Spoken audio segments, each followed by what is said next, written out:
Hi students, welcome to Muppadai defence academy. RRB group டிக்கான exam date வந்துடுச்சு. சீக்கிரமா படிக்க ஆரம்பிங்க. நாட்கள் 1 மாதம் 2 மாதம் இருக்கிற மாதிரி தெரியும், வேக வேகமா போயிடும். ஓகேங்களா? இப்ப நம்ம சொன்ன மாதிரி ஆல்ரெடி சொன்ன மாதிரி டாப் 50 கொஸ்டின்ஸ் ஹிஸ்டரியில இருந்து 50 கொஸ்டின், முக்கியமான 50 கொஸ்டின் நம்ம டிஸ்கஸ் பண்ண போறோம். அதுக்கு முன்னாடி நம்ம அகாடமி சார்பாக ஆர்ஆர்பி குரூப் டிக்காக ஒரு ஃபுல் டெஸ்ட் பேட்ச் லான்ச் பண்ணியிருக்கோம். ஓகேங்களா? இது ஒரு டெஸ்ட் பேட்ச், ஒரு 15 ஃபுல் டெஸ்டை உடைய fast track test batch launch பண்ணியிருக்கோம். அது குறித்த ஃபுல் டீடைல் வீடியோ நம்ம யூடியூப்லயும் போட்டிருக்கோம். கீழே பர்ச்சேஸ் லிங்க், ஆப்போட லிங்க் இருக்கு. நீங்க முப்படை டிஃபென்ஸ் ஆப், முப்படை அகாடமி ஆப்ல போயிட்டு நீங்க என்ன பண்ணிக்கலாம், இந்த டெஸ்ட் பேட்சை பர்ச்சேஸ் பண்ணிக்கலாம். 15 ஃபுல் டெஸ்ட் இருக்கும். இதோட விலை 199 மட்டுமே. ஓகேங்களா? இது வந்து கிட்டத்தட்ட உங்களுக்கு நவம்பர் 15 வரைக்கும் இந்த டெஸ்ட் இருக்கும். சிபிடி முறையில தான் இந்த டெஸ்ட் நடக்கும். எப்படி வந்து ஆன்லைன் எக்ஸாம் நடக்குதோ அதே மாதிரி தான் இந்த டெஸ்ட் நடக்க போகுது. பர்ச்சேஸ் பண்ணிக்கோங்க. ஓகேங்களா? தேங்க்யூ. இப்போ நம்ம கொஸ்டின்ஸ் பார்க்கலாம். ஓகேங்களா? 50 கொஸ்டின்ஸ் பார்க்க போறோம். ஃபுல்லா ஹிஸ்டரியில இருந்து பார்க்க போறோம். டீட்டெயிலா அனலைஸ் பண்ண போறோம். ஸ்கிப் பண்ணா வீடியோ பாருங்க. ஆர்ஆர்பி குரூப் டியோட வீடியோஸோடைய உங்களுடைய ஃபாலோவை பொறுத்து அடுத்தடுத்து ஆர்ஆர்பி குரூப் டிக்காக நம்ம சார் அண்ட் மேம் வந்து மேக்ஸ் சம்பந்தமாக வீடியோஸும் போடுவாங்க. ஓகேங்களா? ரைட், ஃபர்ஸ்ட் கொஸ்டின் பாருங்க. Who authored the book Hind Swaraj? ஓகேங்களா? அகிம்சை எதிர்ப்பு மற்றும் சுயராஜ்யத்தின் கொள்கைகளை சுட்டிக்காட்டி ஹிந்து ஸ்வராஜ் அப்படிங்கிற புத்தகத்தை வந்து யார் எழுதினார் அப்படின்னு கேட்கிறாங்க. ஓகேங்களா? நமக்கு தெரியும் அகிம்சை, அப்புறம் வந்து சுயராஜ்யம், இந்த மாதிரி வார்த்தைகள், இந்த மாதிரி கொள்கைகளை உடைய நபர் யார் அப்படின்னு பார்த்தீங்கன்னா ஆப்ஷன்ல மகாத்மா காந்தி இருந்தா அவருடைய பேரை டிக் பண்ணிட்டு வந்துடணும். ஓகேங்களா? அதே மாதிரி அவருடைய புக்ஸும் ரொம்ப முக்கியம். ஓகேங்களா? அப்போ அகிம்சை சம்பந்தமான புக்ஸ், ஹிந்து ஸ்வராஜ் இந்த புத்தகத்தோடைய பேரை படிச்சுக்கணும். அப்போ மகாத்மா காந்தியோடைய புக்ஸ் வந்து ரொம்ப ஃபேமஸான புக்ஸ்ல நம்ம ஒரு புக் படிச்சிருப்போம். என்ன புக் அப்படின்னா சத்திய சோதனை அப்படின்னு படிச்சிருப்போம். அது அவருடைய ஆட்டோபயோகிராஃபி, அது அவருடைய சுயசரிதை. ஓகேங்களா? அது வந்து பாத்தீங்கன்னா கிட்டத்தட்ட 1909 வந்து அவரே எழுதி ரிலீஸ் பண்ணியிருப்பார். சவுத் ஆப்பிரிக்கால இருக்கும் போதே ரிலீஸ் பண்ணியிருப்பாரு. ஓகேங்களா? அப்புறம் வந்து பாத்தீங்கன்னா ஹிந்து ஸ்வராஜ் இந்த புத்தகத்தையும் சவுத் ஆப்பிரிக்கால இருக்கும் போதே எழுதியிருப்பாரு. இது வந்து பாத்தீங்கன்னா அந்த அகிம்சை கொள்கை சம்பந்தமான புக். ஓகேங்களா? மேற்படி மகாத்மா காந்தியோடைய பத்திரிகைகள் முக்கியம். ஓகேங்களா?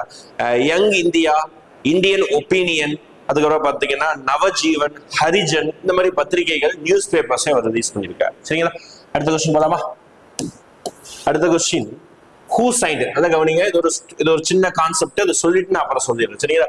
Who signed the Poona pact? ஓகேங்களா? Poona pact 1932 behalf of the Mahatma Gandhi. He was imprisoned at the time.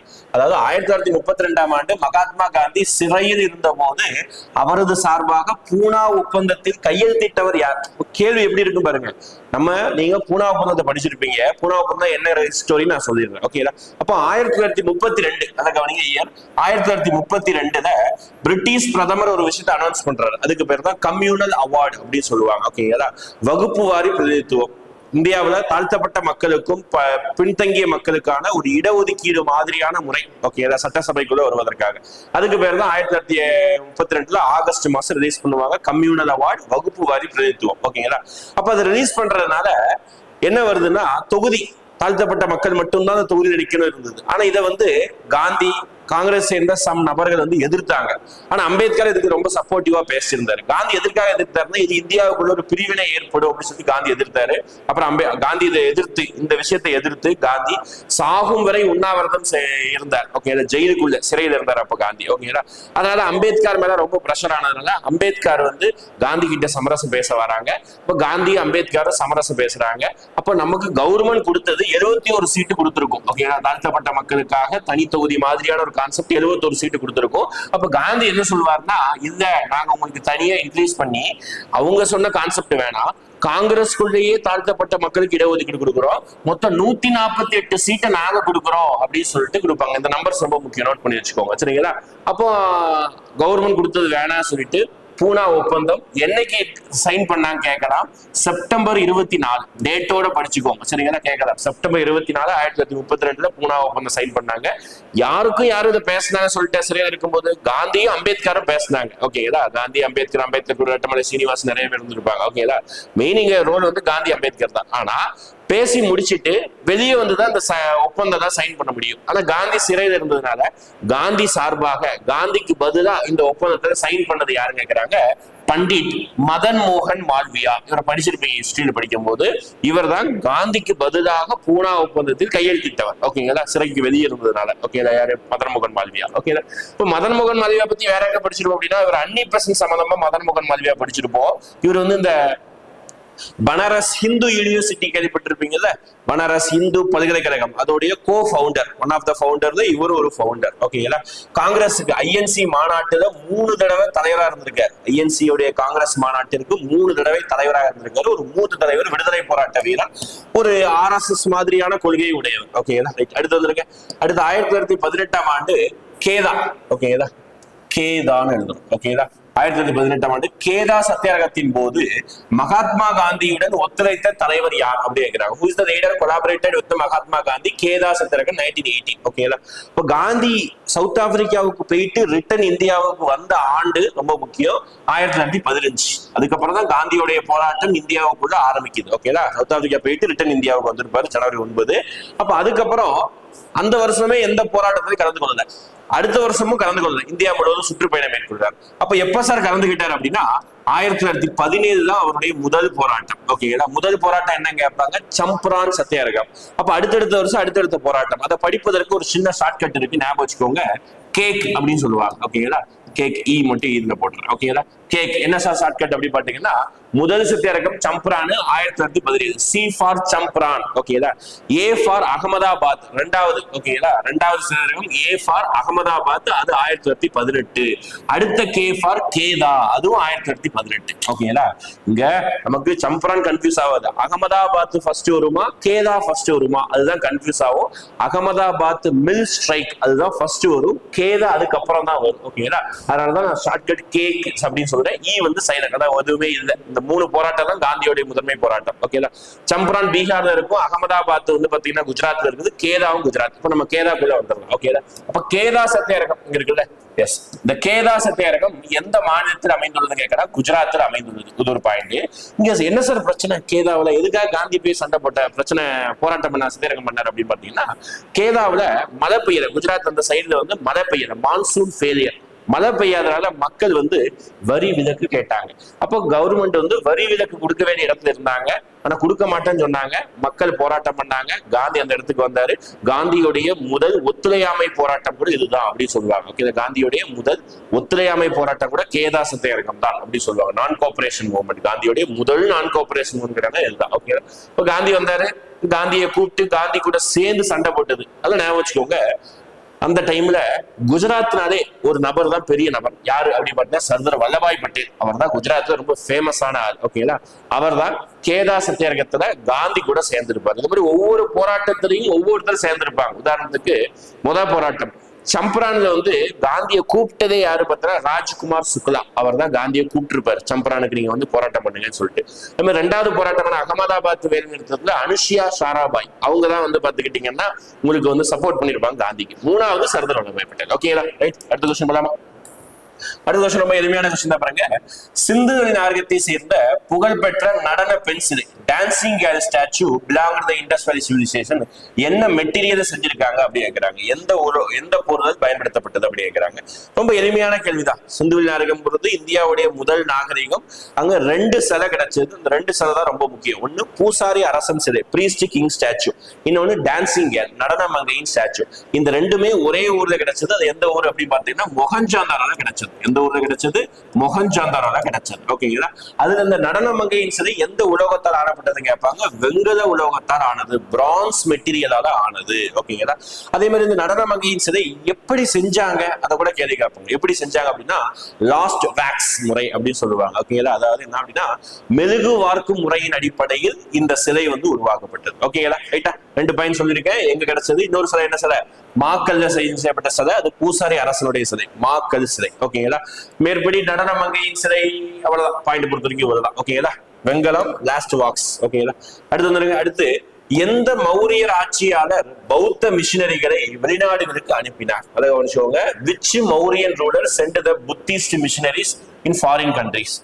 Maurya kingdom ரொம்ப முக்கியம். மௌரியாஸ்ல நிறைய மன்னர் இருப்பாங்க, ஆனா ஒரே மன்னர் தான் ரொம்ப முக்கியமானவர், அசோகர். ஓகேங்களா?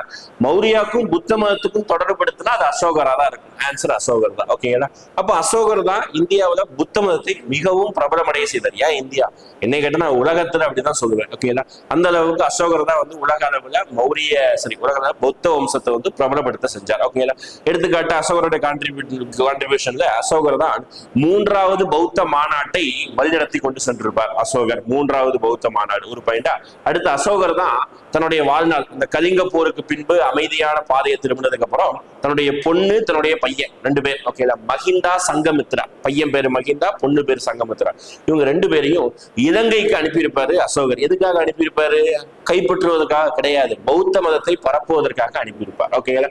அப்போ பௌத்த மிஷினரி அப்படின்னாலே யாரு தான்? அசோகர் தான். ஞாபகம் வச்சுக்கோங்க. சரிங்களா? நீங்க ஆப்ஷன் எலிமினேட் பண்ணிடலாம். பாருங்க, பிந்துசாரர், சந்திரகுப்தா 2, அப்புறம் சம்பிரதி, இவங்க எல்லாம் பாத்தீங்கன்னா வேற வேற மதத்தை சேர்ந்தவர்கள் தான். ஓகே, அடுத்து பாருங்க, சிந்துவெளி நாகரிகத்தில் தோலவீரா படிச்சிருப்பீங்க, நிறைய ஊர் பேர் படிச்சிருப்பீங்க. மொகஞ்சதாரோ, ஹரப்பா, காளிபங்கன், தோலவீரா, லோத்தல், பானாவாலி, ராக்கிஹரி, இந்த மாதிரி நிறைய ஊர் படிச்சிருப்பீங்க. இந்த தோலவீரா தலம் பின்வரும் எந்த நடைமுறைகளுக்கு மிகவும் பிரபலமானது அப்படிங்கிறாங்க. தோலவீரா சைட் வந்து ரீசெண்டா கரண்ட் அஃபேர்ஸ்ல வந்திருக்கு. இந்த யுனெஸ்கோவுடைய பாரம்பரிய தலங்கள்ல நிறைய ஊருக்கு ஆட் ஆயிருக்குது. அதுல தோலவீராவும் யுனெஸ்கோவுடைய பாரம்பரிய தலத்துல ஆட் ஆயிருக்கு. ஓகேங்களா? அப்ப industrial best known for which of the following practice அப்படின்னு கேட்பாங்க. இதுல எந்த விஷயத்துல பிரபலமானது அப்படிங்கிறாங்க. ஒண்ணு கிடையாது, நீரை சேமிப்பதுல அந்த ஊர் வந்து பிரபலம். ஓகேங்களா? இண்டஸ்ட்ரியல் டைம்லயே வந்து இந்த மழைநீர் சேகரிப்பு, ஓகேங்களா, அது ரொம்ப ஃபேமஸ் ஆனது. வாட்டர் ஷெட் மேனேஜ்மெண்ட் அப்படின்னு சொல்லுவாங்க, அதுலதான் வந்து அவங்க ரொம்ப ஃபேமஸ். ஓகேங்களா? அந்த ஊர். அடுத்து பாருங்க, அடுத்து ஹிஸ்டரியில தோப்கானா, ஓகேங்களா, Dopkana was a general name which given the military and artillery branch which of the following dynasty அப்படிங்கிறாங்க. ஓகே, தோப்கானா என்பவற்றில் எந்த ராணுவ பீரங்கி கிளைக்கு வழங்கப்பட்ட பொதுவான பெயர், ஒரு பதவியின் பெயர் தோப்கானாங்கிறது. அட்மினிஸ்ட்ரேஷன் நம்ம நிறைய பதவி படிச்சிருப்போம்ல, தண்டநாயக்கா, மகா தண்டநாயக்கா, அதுக்கப்புறம் பார்த்துக்கிட்டீங்கன்னா தளபதி, சேனாதிபதி, இந்த மாதிரி வார்த்தைகள் தான் படிச்சிருப்பீங்க. அஷ்ட பிரதான்ல பேஷ்வா, சுமந்த், துபீர், நிறைய பேர் படிச்சிருப்பீங்க படிச்சிருந்தீங்கன்னா. அதுல அதே மாதிரி தோப்கானா அப்படிங்கிற ஒரு பதவி வந்து பாத்துக்கிட்டீங்கன்னா எந்த டைனஸ்டில இருந்ததுன்னா முகலாய வம்சத்தை சேர்ந்த ஒரு ராணுவ அல்லது பீரங்கி படையை வழிநடத்தி கொண்டு போவது பேர் தோப்கானா. ஓகேங்களா? இது அடுத்து போலாமா? அடுத்து பிறகு ரொம்ப எளிமையானது, எந்த வம்சத்தின் போது குட்லக் குவாஜா தலைமையிலான மங்கோலியர்கள் டெல்லியை முற்றுகையிட்டது குறிப்பிடத்தக்க சேதத்தை ஏற்படுத்தியது? ஓகேங்களா? ஏன்னா நம்ம ஹிஸ்டரி, இந்த மிடிவல் ஹிஸ்டரி டைம்ல நமக்கு மேல ரூல் பண்ணவங்க யாருன்னா மங்கோல்ஸ். ஓகேங்களா? மங்கோலியர்கள். ஓகேங்களா? அப்ப அவங்க வந்து அவங்களுக்கும் இந்தியாவுடனான தொடர்பு வந்து நிறைய கிடையாது, கொஞ்சம் கம்மி தான். அந்த வரிசையில் நம்ம ஹிஸ்டரியில ஃபர்ஸ்ட் இந்த மங்கோலியரை பத்தி எங்க படிச்சிருப்போம்னா இல்துமிஷ் டைம்ல படிச்சிருப்போம். மங்கோலியர் படையெடுப்பு வர்ற மாதிரி இருந்திருக்கும், ஆனா வராம போயிருக்கும். ஆனா அதுக்கப்புறம் மங்கோலியருடைய வழிநடத்தி கொண்டு போன இந்த குல்டக் குவாஜா அப்படிங்கிறவரை என்ன பண்ணிருப்பாரு அப்படின்னா டெல்லி வரைக்கும் படையெடுத்து டெல்லியை கொஞ்சம் சேதாரம் அடைய வச்சுட்டு போயிருப்பாரு. ஓகேங்களா? அது யாரோட எந்த வம்சத்துல கேட்கிறாங்க? கில்ஜி வம்சம். ஓகேங்களா? கில்ஜி வம்சம், டெல்லி சுல்தான்ல 2வது வம்சம் தான் கில்ஜி வம்சம். அந்த டைம்ல தான் இந்த மங்கோலிய படையெடுப்பு நடந்திருக்கும். ஆனா அடிமை வம்சத்துல இல்துமிஷ் டைம்ல நடந்திருக்காது. ஓகேங்களா? மங்கோலிய படையெடுப்பு வந்து நடந்திருக்காத படிச்சிருப்போம், இங்க நடந்திருக்குன்னு படிக்கணும். ஓகேங்களா? 2 பாயிண்ட். மேற்படி இந்த மங்கோலியர்கள் அப்படின்னாலே நமக்கு ஒரு நேம் ஞாபகம் வரணும், சங்கிஸ்கான். ஓகேங்களா? அவர் தான் மங்கோலிய படையை மிகப்பெரிய அளவுக்கு வழிநடத்தி கொண்டு போனோம், சங்கிஸ்கான். ஞாபகம் வச்சுக்கணும். மேற்படி கில்ஜி வம்சத்துல குறிப்பிட்ட டைம்ல எந்த மன்னர் கேட்டாங்கன்னா அலாவுதீன் கில்ஜி டைம்ல தான் நடந்தது. ஓகே, அலாவுதீன் கில்ஜி டைம்ல நடந்தது. ஓகேங்களா? அடுத்த கொஸ்டின், மௌரியர் காலத்தில் கல்வெட்டுகளுக்கு எந்த எழுத்து வடிவம் உருவாக்கப்பட்டது அப்படி கேட்கிறாங்க. ஓகேதா? மௌரியர் காலத்துல கல்வெட்டுல என்ன எழுத்து ஸ்கிரிப்ட் வந்து யூஸ் பண்ணாங்க அப்படி கேட்கிறாங்க. ஓகேங்களா? இது ரொம்ப காமனான கொஸ்டின் சென்ட்ரல் கவர்மெண்ட்டை பொறுத்த வரைக்கும். பிராமி கல்வெட்டு. ஓகேங்களா? இப்ப ரொம்ப ஏன்னா மௌரியர் காலம்ங்கிறது வந்து கிமு. ஓகேங்களா? கிட்டத்தட்ட 2200 வருஷத்துக்கு முன்னாடி. அப்ப அப்பேற்பட்ட காலகட்டத்துல வந்து பாத்தீங்கன்னா உங்களுக்கு என்ன ஸ்கிரிப்ட் தான் எழுத்து வடிவம் அதிகமா இருந்ததுன்னா பிராமி எழுத்து வடிவம் தான் அதிகமாக இருந்தது. ஓகே, அடுத்து வரலாமா? அடுத்து, தனது ராணுவ வெற்றிகளை பிரகடனம் செய்ய குதிரைகளை பலியிடும் அஸ்வமேத யாகம். ரொம்ப எளிமையான கொஸ்டின். குப்தர்கள் ஓகேங்களா அஸ்வமேத யாகம் என்ற யாகத்தை நடத்தியவர் யாருன்னு கேட்கிறாங்க. ஓகேங்களா அப்போ இந்த யாகங்கிறது எதுக்காகனா குதிரைகளை பலியிட யாகம். அந்த காலத்துல போருக்கு முன்னாடி நிறைய பலியிடுவாங்க. அதுல குதிரைகளை பலியிடக்கூடிய யாகம் தான் அஸ்வமேத யாகம். இதை யார் அதிகமா பண்ணிருப்பாங்க, யார் முதலா பண்ணாங்கன்னா நம்ம சமுத்திரகுப்தா. அவர் தான் நிறைய பண்ணார். அதனாலதான் அவருக்கு பட்ட பேரு அஸ்வமேத பராக்கிரமா அப்படிங்கிற பட்ட பேரும் கொடுத்திருப்பாங்க. ஓகேங்களா ரைட்டா அடுத்து பேர்லாம். அடுத்து செயற்கை செங்கல் கப்பல் துறைமுகம் கொண்ட ஒரே சிந்துவெளி நாகரிகத்தின் பெயர். ரொம்ப எளிமையானது. சிந்துவெளி நாகரிகத்துல துறைமுகம் அப்படிங்கிற பெயர் வந்தீங்கன்னா ஒரே ஒரு இடம் தான் லோத்தல். ஓகேங்களா லோத்தல் தான் சிந்து நாகரிகத்துல செயற்கை துறைமுகம் இருக்குது. ஓகேங்களா இப்ப லோத்தல் எங்க இருக்குன்னு கேட்கலாம், குஜராத்ல இருக்கு. ஓகேங்களா ஞாபகம் வச்சுக்கோங்க. அடுத்து லோத்தல் எந்த நதிக்கரையில் இருக்குன்னு கேட்கலாம், பகோவா நதிக்கரையில் அமைந்துள்ளது. ஏன்னா ஒவ்வொரு ஊரும் எந்தெந்த நதிக்கரை கேட்கறாங்கல்ல, ஹரப்பா ராவி நதிக்கரை, மொஹஞ்சதாரோ சிந்து நதிக்கரை, லோத்தல் வந்து பகோவா நதிக்கரை, காளிபங்கன் வந்து காக்ரா நதிக்கரை. இந்த மாதிரி ஒவ்வொரு ஊர்களும் எந்த நதிக்கரை. காளிபங்கன் ராஜஸ்தான் இருக்கு. சரிங்களா ரைட். செயற்கை துறைமுகம், துறைமுக நகரம், துறைமுக ஊர் அப்படின்னு கேட்டா அதுதான். ஓகேதா அடுத்து சிந்துவெளி நாகரிகத்துல ஊர் பேர் அது அப்படியே எந்தெந்த மாநிலத்துல இருக்குன்னு மேட்ச் பண்ணணும். ரொம்ப எளிமைதான். தெரிஞ்ச ஊரை போடுறீங்களா, தெரிஞ்ச ஊரை போடுங்க. ஓகேங்களா ரோப்பர். ஓகேங்களா ரோப்பர் வந்து பஞ்சாப். ஓகேங்களா தோலவீரா, தோலவீரா வந்து பாத்தீங்கன்னா குஜராத். ஓகேங்களா பானாவாலி ஹரியானா, ஷான்குதாரு சிந்து. ஓகேங்களா 3124 3124 அவ்வளவுதான். ஓகேங்களா ரைட்டா பாருங்க கொஞ்சம் வித்தியாசமான ஊர்கள் தான் படிச்சிருக்கணும். ஓகேங்களா படிச்சிருந்தா சொல்லியிருக்கலாம். நார்மலா ஹரப்பா மொஹஞ்சதாரோ சிந்து பகுதியில இருக்கும், அது ஈஸி. ஹரப்பா மொஹஞ்சதாரோ லோத்தல் காளிபங்கன் இதெல்லாம் படிச்சிருப்பீங்க. இதுல கொஞ்சம் வித்தியாசமான ஊரு. அது ரோப்பர் கொஞ்சம் இம்பார்ட்டன்ட். ஓகேங்களா பஞ்சாப் பகுதியில் இருக்கு. தோலவீரா இப்பதான் படிச்ச குஜராத்ல. பானாவாலி இந்த ராக்கிஹரி பானாவாலி ரெண்டு ஊர் மட்டும் தான் ஹரியானால இருக்கு. ஓகேங்களா சான்குதாரு பஞ்சாப் பகுதியில இருக்கு. ஓகே சரி சிந்து பகுதியில இருக்கு. ஓகேங்களா ரைட்டா இதெல்லாம ஹரப்பா இதெல்லாம் பார்த்து வச்சுக்கணும். சரிங்களா அடுத்து இண்டஸ் வேலி சிவிலைசேஷனுடைய நாகரிகம் எங்கு செலுத்தது, எந்த இயர்ல செலுத்தது கேட்கிறாங்க. ஓகேங்களா அப்ப இயரை பொறுத்த வரைக்கும் நிறைய சோர்ஸ்ல ஒவ்வொரு விதமான சோர்ஸ் உண்டு. ஓகேங்களா அதனால நம்ம இயர் ரொம்ப பெரிய அளவு கன்ஃபியூஷன், தோராயமான அப்ராக்சிமேஷன் இயரை தான் பாத்துக்கணும். ஓகே அந்த வருஷத்துல நிறைய சோர்ஸ் சொல்லும் போது பாத்தீங்கன்னா 3300 இருந்து 1700 1800 சொல்லுவாங்க. ஒரு சில இடத்துல 3000 இருந்து சொல்றாங்க. நமக்கு ஆப்ஷன் படி பார்க்கும்போது இங்க பெஸ்ட் ஆப்ஷன் 2500 இருந்து 1700 வரைக்கும் தான்.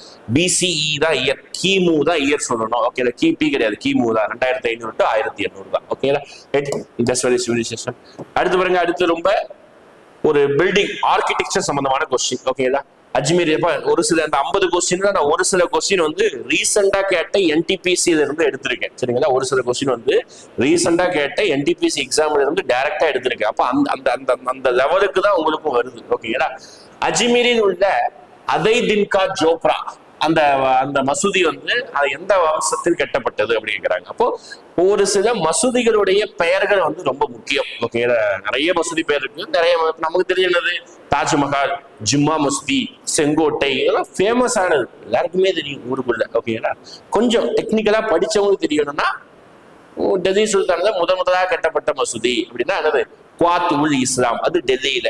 இது அதே மன்னரால இரண்டாவது கட்டப்பட்ட மசூதி அதே தின்கா ஜோப்ரா எங்க கட்டியிருக்காங்க கேட்கலாம், அஜ்மீர்ல கட்டியிருக்காங்க. யார் கட்டினாங்க, குத்புதீன் ஐபக். அப்ப அவர் என்ன வம்சம், ஸ்லேவ் வம்சம், அடிமை வம்சம். முடிஞ்சதா ஓகேங்களா அப்ப அந்த குத்புதீன் ஐபக் மட்டும் 3 பில்டிங் பத்தி படிக்கணும். ஒண்ணு அவர் கட்டிய முதல் மசூதி குத்புதீன் ஐபக் கட்டியது குவாத் உல் இஸ்லாம். ஓகேங்களா டெல்லியில இருக்கும், இது அஜ்மீர்ல இருக்கும் 2வது மசூதி. 3வதா ஒரு தூண் கெட்ட ஆரம்பிச்சிருப்பாரு, ஆனா கெட்டி முடிக்கிற மாதிரி இறந்து போயிருப்பாரு. அதுதான் குதுமினார், ரொம்ப ஃபேமஸ் ஆனது குதுமினார். கெட்ட ஆரம்பிச்சிருப்பாரு, ஆனா கெட்டி முடிக்கிற மாதிரி இறந்து போயிருப்பாரு டெல்லிக்கு அருகில். ஓகேங்களா ரைட். அடுத்து குப்தர்களுக்கு பிறகு இந்தியாவின் எந்த பகுதியை ராஷ்டிரகூடர்கள் ஆதிக்கம் செலுத்தினர். ஓகேங்களா அப்ப இந்தியாவுடைய டைம் லைன் பார்க்கும்போது ஃபர்ஸ்ட் ஐவிசி. ஓகேங்களா அதுக்கப்புறம் வேதிக் ஏஜ். ஓகேங்களா வேத காலம் அப்படின்னு சொல்லுவாங்க. அதுக்கப்புறம் பாத்தீங்கன்னா மகாஜன பதாஸ் அவங்க ரூல் பண்ணுவாங்க. 16 மகாஜன பதாஸ் ரூல் பண்ணுவாங்க. அதுக்கப்புறம் 4 வம்சம் வரும், ஹரியங்கா வம்சம், சிசுநாக வம்சம் அப்படின்னு ஒரு நந்த வம்சம் வரும். அதுக்கப்புறம் மௌரிய வம்சம் ஒரு நல்ல டியூரேஷன்ல ரூல் பண்ணவங்க. அதுக்கப்புறம் ஒரு கேப் வரும். ஓகேங்களா அதுக்கப்புறம் அந்த கனிஷ்கர் அவங்கள ரூல் பண்ணுவாங்க. அதுக்கப்புறம் குப்தர்கள் ஒரு 200-250 வருஷம் நல்லா ரூல் பண்ணிருப்பாங்க. 300 இருந்து 500 வரைக்கும் நல்லா ரூல் பண்ணிருப்பாங்க குப்தாஸ். குப்தாஸுக்கு அப்புறம் இந்தியாவில அங்கங்க ஸ்கேட்டர்டா ஒரு சில பேர் ரூல் பண்ணுவாங்க. அதுல மெயினா அந்த ராஷ்டிரகூடர்கள் வந்து பாத்தீங்கன்னா சென்ட்ரல் இந்தியா, ஓகேங்களா மத்திய இந்தியா பகுதிகளை வந்து ராஷ்டிரகூடர்கள் வந்து மத்திய இந்தியா சொல்லக்கூடாது, தக்காணம். ஓகேங்களா டெக்கான் பகுதி தான் வந்து பாத்தீங்கன்னா மத்திய இந்தியாவுக்கு கீழே டெக்கான் பகுதியை வந்து ராஷ்டிரகூடர்கள் வந்து கைப்பற்றி கொஞ்சம் நல்லா ரூல் பண்ணுவாங்க. ஓகேங்களா, ரைட். அடுத்து வரலாமா? அடுத்து great bath found in Mohenjodaro was huge dash அப்படின்னு வருகிறாங்க. அதாவது மொஹஞ்சதாரோவில் காணப்படும் பெருங்குளம் ஒரு பெரிய டேஷ் அமைப்பை உடையது. என்ன அமைப்புல இருக்கு அப்படின்னு கேட்கிறாங்க. நான் சொல்லியிருக்கேன். ஓகேங்களா, இண்டஸ்ட்ரியல் சிவிலைசேஷன்ல நமக்கு வியப்பளிக்கக்கூடிய அளவுக்கு நிறைய ஆர்கிடெக்சர் இருக்கும். ஓகேங்களா, 5000 வருஷத்துக்கு முன்னாடியே பாதாள சாக்கடை வசதி, குப்பை தொட்டு வசதி, 2-3 மாடி வீடுகள் வசதி, பெரிய கூட்டு அரங்கம். அதை விட ஹைலைட் ஆனது பொதுமக்கள் ஒரு ஒரு கல்ச்சர்டா கொண்டாடுவதற்காக ஒரு பெருங்குளம், கிரேட் பாத் அப்படிங்கிற கான்செப்ட் இருக்கும். அப்ப அது என்ன அமைப்புன்னு கேட்கிறாங்க. இப்போ வட்ட வடிவத்துல இருந்ததா? வட்ட வடிவத்துல இருக்குமா? கிடையாது. இந்த இமேஜ் நீங்க பார்த்துதான் தெரிஞ்சிருக்கும். உருளை வடிவத்துல இருக்குமா? கிடையாது. முக்கோண வடிவத்துல கிடையாது. செவ்வக வடிவத்துல இருந்திருக்கும். சதுரம்னு ஆப்ஷன் கொடுக்கல. கொடுத்திருந்தா மேபி கன்ஃபியூஸ் ஆகலாம். ஆனா ரொம்ப இதுதான் செவ்வக வடிவத்தில் இருக்கக்கூடியதுதான். இந்த செவ்வக வடிவ பெருங்குளத்துலதான் வடக்கு தெற்குல இருந்து படிக்கட்டு இருக்கும் நுழைவதற்கு. தண்ணீர் கசியாமல் இருப்பதற்காக இயற்கை தாரை வச்சு பூசியிருப்பாங்க. தண்ணீர் கசியாமல் இருப்பதற்காக இயற்கை தாரை வைத்து என்ன செய்திருப்பாங்க? பூசியிருப்பாங்க. ஓகேங்களா, அடுத்த கொஸ்டின் 17. கீழ் கொடுக்கப்பட்ட வரிசையில் வரிசை 1 மற்றும் வரிசை 2 அட்டவணை பொறுத்துக. Match the following. குப்தா சம்பந்தமான ஒரு மேட்ச் த ஃபாலோயிங். ஓகேங்களா, பார்க்கலாமா? ஆரியபட்டா, ஸ்கந்தகுப்தா, சந்திரகுப்தா 2, காளிதாசன். இதுதான் நேம். அவங்க சம்பந்தமான விஷயத்த மேட்ச் பண்ணணும். ஓகேங்களா, ஃபர்ஸ்ட் ஆரியபட்டா ரொம்ப ஃபேமஸான ஆளு. ஓகேங்களா, நவரத்தின அமைச்சர்கள்ல ஒருத்தரா இருப்பாரு. 2 புக் எழுதியிருப்பாரு. ஓகேங்களா, 3 புக் எழுதியிருப்பாரு நினைக்கிறேன். ஓகேங்களா, சூரிய சித்தாந்தம், அதுக்கப்புறம் பாத்தீங்கன்னா ஆரியபட்டியம் 2 புக். ஓகே, சூரிய சித்தாந்தம், ஆரியபட்டியம் அப்படி சொல்லிட்டு 2 புக் எழுதியிருப்பாரு ஆரியபட்டர். இவர் தான் பாத்தீங்கன்னா இந்தியாவில சயின்டிஸ்ட் மாதிரி. ஓகே, உலக அளவுல எவ்வளவு சயின்டிஸ்ட் கண்டுபிடிச்சாங்க. அதே மாதிரி இவர் ஏன்ஷியன்ட் டைம்ல நிறைய விஷயம் கண்டுபிடிச்சிருப்பாரு. உதாரணத்துக்கு இந்த சூரிய கிரகணம், சந்திர கிரகணம் கான்செப்ட் எதுக்காக எப்படி உருவாகுதுன்றத அப்பவே கணிச்சு சொல்லியிருப்பாரு. கரெக்டா கணிச்சு சொல்லியிருப்பாரு. அவருடைய புத்தகத்துல எழுதியிருப்பாரு. அதுக்கப்புறம் மேத்தமெட்டிக்கலா அதிகமா யூஸ் ஆகக்கூடிய ஜீரோ கண்டுபிடிச்சது யார் தான்? ஆரியபட்டர் தான். அதனால ஆரியபட்டர் நம்ம என்ன சொல்லுவோம் அப்படிப்பட்ட இந்தியாவின் நியூட்டன் அப்படின்னு சொல்லுவாங்க. நியூட்டன் நமக்கு தெரியும். ஓகே, பெரிய சயின்டிஸ்ட். அதனால இவர் நம்ம என்ன சொல்லுவோம்? இந்தியாவின் நியூட்டன் அப்படின்னு நம்ம சொல்றோம். ஓகே, அடுத்து ஸ்கந்தகுப்தர். ஓகேங்களா, ஆக்சுவலா நம்ம ஹிஸ்டரியில படிக்கும் போது ஸ்கந்தகுப்தர் தான் பாத்துக்கிட்டீங்கன்னா குப்த வம்சத்துடைய கடைசி பேரரசர் படிப்போம். ஆனா ஸ்கந்தகுப்தர் நிறைய ஹீரோயிசமான விஷயம் செஞ்சிருக்காரு. அதனால ஆசியா மற்றும் ஐரோப்பாவிலே அவர் ஹீரோ அப்படிங்கிற சொல்லக்கூடிய விஷயமும் இருக்கு. ஓகேங்களா, அடுத்து 2ஆம் சந்திரகுப்தர். இவரை பத்தி ஒரு பெரிய கதையே உண்டு. 2ஆம் சந்திரகுப்தர் வந்து அவர் தம்பி தான். அவன் அண்ணன் ஆட்சி புரிவான். ராமகுப்தா அண்ணன் ஆட்சி புரிவான். ஆனா அண்ணனுக்கு ஒழுங்கா ஆட்சி புரிய தெரியாதனால எதிரி நாட்டு மன்னர்கள் சாகர்கள் வந்து அடிப்பாங்க. அந்த சாகர்களை அடிச்சு நொறுக்கி ஆட்சியை கைப்பற்றிருப்பாரு. அதனால சாகர்களை அழித்தவர் அப்படின்னு சொல்லுவாரு 2ஆம் சந்திரகுப்தர். ஓகே, அடுத்து காளிதாசன் ரொம்ப ஃபேமஸான ஆளு, சமஸ்கிருத புலவர். அவர் நிறைய எப்படி இங்கிலீஷ்ல ஷேக்ஸ்பியர் நிறைய போயம் எழுதுவாரு. அதே மாதிரி இவர் இந்தியாவின் ஷேக்ஸ்பியர் அப்படின்னு சொல்றாங்க. வித்தியாசமானதுன்னு சொல்ல போனா 2 தான். இந்தியாவின் நியூட்டன் யாரு, இந்தியாவின் ஷேக்ஸ்பியர் யாரு? ஆப்ஷன் வச்சு ஒரு அசியூம் பண்ணி நீங்க ஆன்சர் கொண்டு வந்துடலாம். எல்லாம் நேருக்கு நேரா தான் மேட்ச் ஆயிருக்கு. ஆப்ஷன் 1, 2, 3, 4 மேட்ச் நேருக்கு நேரா தான் மேட்ச் ஆயிருக்கு. ஓகேங்களா, அடுத்த கொஸ்டின் போலாமா? அடுத்து பாருங்க. Muhammad Gawan served as a prime minister of the which Bahmani king? ஓகேங்களா, ரொம்ப அதாவது பாமினி அரசுங்கிறது ஒரு சிறு அரசு தான். ஓகேங்களா, மத்திய இந்தியா பகுதியை ரூல் பண்ண சிறு அரசு தான். அந்த சிறு அரசுல 18 ரூலர்கள் நெருக்கமா ரூல் பண்ணிருப்பாங்க. ஓகேதா, டியூரிங் ஷார்ட் பீரியட் தான். 347 ரூல் பண்ணி 526 இது உடஞ்சு போயிடும். ஓகேங்களா, பாமினி அரசு. ஆனா அது ரொம்ப ஃபேமஸான ஒரு ஆள் இருந்தார். ஓகேங்களா, அவர் பேர் தான் முகமது கவான். இவர் ஒரு அமைச்சர், ஒரு படை தளபதி, ஒரு கவிஞர், ஒரு கணிதவியலாளர், ஒரு நூலாசிரியர், எவ்வளவோ சொல்லிட்டே போலாம். இவரோட டைம்ல மன்னரை விட மரியாதை யாருக்கு அதிகமா இருந்தது? முகமது கவானுக்கு தான் இருந்தது. அதனால அது அவருக்கே ரொம்ப ஆபத்தாவும் ஆயிடுச்சு. அதனால இவர் யாரோட டைம்ல இருந்தா கேட்கிறாங்க? 3ஆம் முகமது ஷா அவரோட டைம்ல தான் இருந்திருப்பாங்க. ஓகேங்களா, அடுத்ததுங்க பாரசீக சிற்ப கலைஞர் யார் அப்படி கேட்கிறாங்க. பின்னாடி வரக்கூடிய ஆப்ஷன்ல யாரு வந்து பெர்ஷியன் ஸ்கிரிப்டர் அப்படிங்கிறாங்க. இப்போ பெர்ஷியன் டிராவலர் கூட சொல்லலாம் இவரை. ஓகேங்களா, பெர்ஷியன் ஸ்கிரிப்டர் சொல்லியிருக்காங்க. அப்துல் ராசக் இவர் தான் வந்து பாரசீக கவிஞர் அல்லது பாரசீக சிற்ப கலைஞர் சொல்லலாம். ஓகேங்களா, ரைட். இதே மாதிரி ஒவ்வொரு ஆப்ஷனுக்கும் எந்த ஒரு காரணம் சொல்லலாம். இபின் பதுதா மொராக்கோ நாட்டு பயணி இபின் பதுதா, நிக்டின் ரஷ்ய நாட்டு பயணி நிக்டின், இந்த டோமிகோ பயஸ் வந்து ஐ திங்க் போர்ச்சுகீஸ் நினைக்கிறேன், போர்ச்சுகீஸ் நாட்டு பயணி. ஓகேங்களா, அடுத்து மேட்ச் த ஃபாலோயிங்ப்பா. இங்கிலீஷ்ல பாத்துக்கோங்க.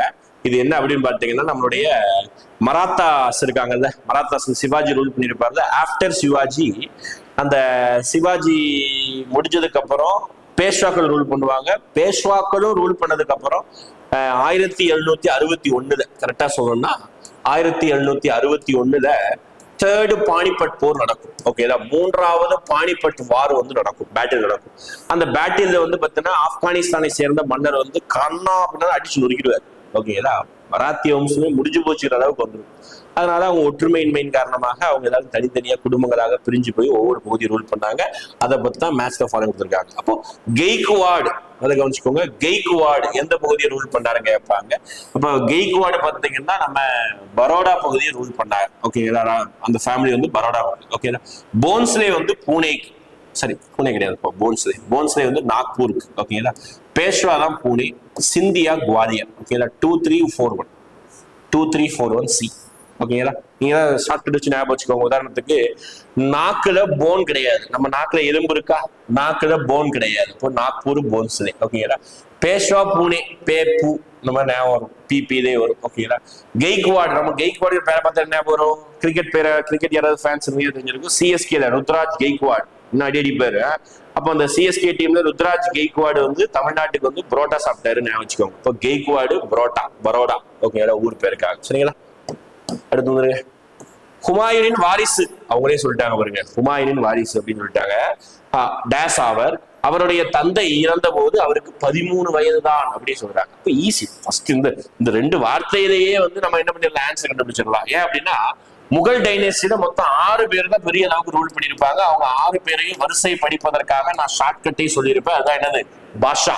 ஓகேங்களா, B for Babur, H for Humayun, A for Akbar, J for Jahangir, Z for Shahjahan, அடுத்த ஏ ஃபார் அவுரங்கசீப். எல்லாரும் வாரிசுகள் தான். இவனுடைய பையன் தான் இவன், இவனுடைய பையன் தான் இவன், வாரிசு தான் இருக்கும். அப்ப இவங்களே சொல்லிட்டாங்க ஹுமாயூனின் மகன் அப்படின்னு சொல்லிட்டாங்க. அப்ப யார் தான், அக்பர் தான். பாருங்க, ஹச்சுக்கு அப்புறம் ஏதான் எழுதியிருக்கேன், அக்பர், ஹுமாயூனுடைய மகன் அக்பர். இப்போ ஹுமாயூன் யாரு, பாபருடைய பையன். ஓகேங்களா, ஹுமாயூன் பெரிய அளவுக்கு ரூல் பண்ணது 1530 இருந்து 1540 ஒரு சண்டையில தோத்து போய் எதிரிகிட்ட நாட்டை இழந்துருவார். இழந்ததுக்கு அப்புறம் காடுகள்ல ஒரு 15 வருஷம் நாடோடியா திரிஞ்சிட்டு இருப்பாரு.